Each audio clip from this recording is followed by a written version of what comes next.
La dispute des parents, qu'on aura donc envie de différencier de l'expression d'un désaccord entre eux, mais qui est vraiment quelque chose alors où sont plutôt en cause des choses qui, de manière répétée, et qui ont tendance à s'installer de manière un peu en termes de scénario, au fond, où l'enfant devient témoin de scènes où des parents expriment leurs griefs, leurs plaintes, leurs reproches,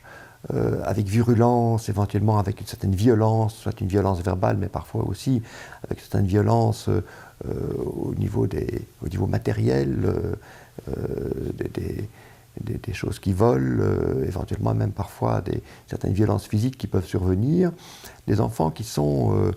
pris dans ce genre de scénario répété se trouvent très fort mis à mal parce que d'une part, ça leur montre que leurs parents sont au fond des personnes qui s'avèrent impuissantes à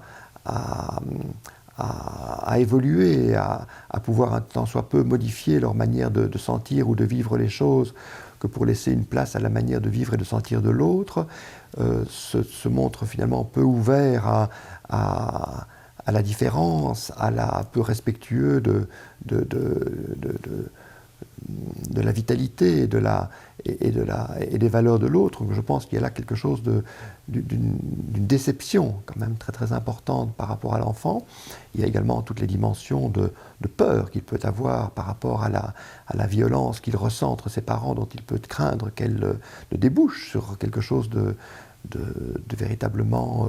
préjudiciable. Et donc il y a là la dimension de peur qui bien sûr est une restriction extrêmement importante à la liberté que doit avoir un enfant de pouvoir s'exprimer dans ses relations familiales, qui est vraiment le lieu privilégié pour la sécurité, pour la prévisibilité. Donc je pense qu'il y a là quelque chose qui est vraiment une intrusion dans son mode de vie enfantin. Et donc il y a là également quelque chose qui est une image par rapport au monde adulte, quand même très préjudiciable en termes de confiance, en termes de croyance dans le fait que le monde adulte est peut-être capable de dépasser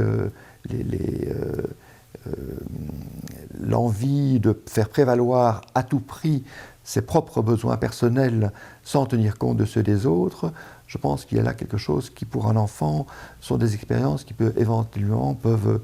rester assez marquées et entamer profondément sa confiance dans la capacité